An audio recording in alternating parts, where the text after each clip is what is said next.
The market picked up where it left off on Friday's trading session, trading in a very narrow range, bumping up against this resistance here on the SPY just above the 610 level. We pointed this out in yesterday's video on the S&P 500 above 6100. The SPY closing just above 611, so we are breaching this resistance level here. We've got large positive gamma exposure concentrated at the 615 and the 620 strike on the SPY, and our dealer cluster zone has moved higher because of this gamma exposure that is growing at these higher strikes. And so despite the narrow trading range, it looks like market participants are continuing to be bullishly positioned higher, expecting a potential move higher as we are approaching OPEX this Friday. If we come over here to our historical gamma exposure chart, for the first 2 weeks in February, we were really trading in a tight range around the zero gamma exposure level,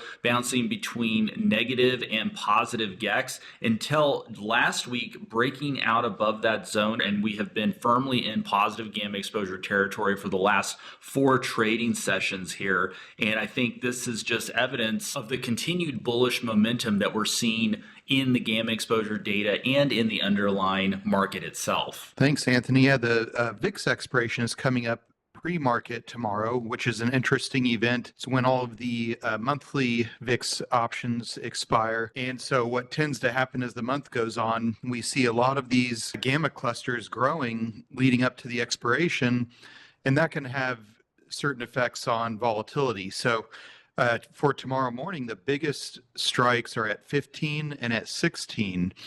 And it hasn't really been able to get much traction above the 15.5 to 16 area, which fits right in with where we're seeing the largest negative gamma cluster for tomorrow morning. If we look at the total gamma picture, the VIX has seen an improvement since last week's gamma low. We have a lot of option volume today at 24 and 25. You can see that's the light blue line is the daily option volume. Not a lot of gamma right there at the moment. We still have 20 as a GEX cluster that shows a lot of interest. And of course, we don't see much interest below the 15 area. If we look at the chart, I could point out at least one technical reason why we might dip below that 15 area, but the Keltner channels certainly point a picture of at least the potential for the VIX to drop to this just below 14. That's the lower Keltner on the 4-hour chart. The whole moving average right now, which is at 15.11, in my view, this is an important support area. So if we're going to see a VIX spike of any sort, we would want to see the VIX holding above this with potentially that 17 to maybe 20 as the upside. So we're not necessarily just going all in short here, even if it looks like we're due for a pullback. Thanks, Sean. Yeah, it's not all puppy dogs and rainbows across the market. We still have small caps struggling after this dip in November and December. We've been oscillating basically around this 225 level for the last 2 to 3 months, really going nowhere. When I look at the gamma exposure data highlighted by the purple bars here, the largest concentration is on the negative side at the 215 strike. And I think this is one of the factors that is really weighing on small caps. Money is still flowing into mega cap tech, whereas on the flip side with small caps, speculators are still betting on more downside, and that's reflected here in the gamma exposure data. IWM is currently in negative gamma exposure territory, and when we look at the historical GEX chart, basically since the middle of January, we have been in negative gamma exposure. All of this is below the zero gamma exposure line. And so really negative bias on IWM. I think a lot of people were expecting a cyclical based rally in small caps, which never materialized. And the gamma exposure data is reflecting that reality. Let's take a look at Disney, DIS, and I have our GEX data graph pulled up. Even though Disney is below 110 technically at the moment, most of the gamma clusters that we see are higher than 110. We have 115 and 120 in particular that stand out. One thing I wanted to point out on the chart is that after this gap up back in November, which was pretty significant, basically price has been consolidating sideways this whole time since then. It could be viewed as a big flag. So what I like about the current moment is that after having been in a downtrend for the last several weeks. You can see basically around February 10, Disney turned a corner. We actually regained the whole moving average. It tried to dip below it today, and buyers took it back up and closed above the hole.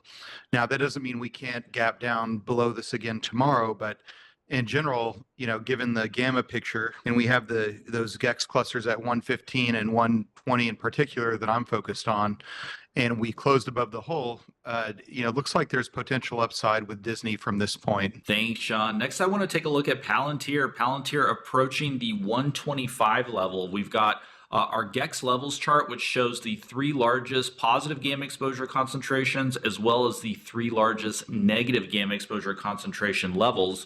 And you can see we are well above the largest positive gamma exposure concentration at the 120 strike. Typically, when we see this kind of price action here without a corresponding increase in gamma exposure at these higher strikes, this is oftentimes where we see dealers selling pressure kick in the underlying security, as option dealers are having to hedge themselves and balance their books. And so I think this could be the case here with Palantir in the coming trading sessions, unless we see gamma exposure begin to grow at the 125 and the 130 strike up here. Unless we see that, I think Palantir is going to succumb to both profit taking by shareholders as well as selling pressure from option dealers who are hedging their positions. So definitely something to watch out for with Palantir. Obviously, this has been a beast, so we are not taking any outright short positions. However, I do think it's at a really interesting spot here in terms of the move and in terms of gamma exposure. All right, my last one today is going to be Microsoft, which we've covered quite a bit here at Geeks of Finance, and we've also traded it in our educational portfolio. So it's a name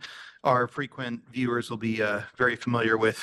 I like that the chart shows that we've been above the whole moving average here for a few days now. Price hasn't really pushed above that line very strongly, but you can see there's some effort there. We have 422s, the middle Keltner channel. I kind of like to use the Keltners as a natural potential guide for targets if we start to see some upside momentum. And, really all the way up close to the 440 area. So we have seen a nice improvement in the net GEX. So, from this deeply negative point, February 7, we're now positive and climbing a little higher. We do have some higher targets at both 417 and 420. And it looks like 405 at this point represents very strong support. That's a very large positive gamma cluster that's right there. Microsoft looks positive, at least making it into the 415 to 420 area seems very possible. And guys, if you want access to our gamma exposure dashboard and our option flow analytics tools, as well as our upcoming algorithms and proprietary technical indicators that we are rolling out in the coming days, head on over to geeksoffinance.com. We are currently running a promotion, $300 off our yearly portfolio manager tier subscription. So take advantage of that while you can. Use code WINTER2025 at checkout. We have a few spots remaining, so take advantage of that while you can. You can also access our community Discord. We've got a ton of great traders in there sharing their own trading strategies and trade setups, and you can also follow along as we trade in our portfolio as well. Link in the description below. Thanks so much, everybody, for watching, and we'll see you guys in the next video.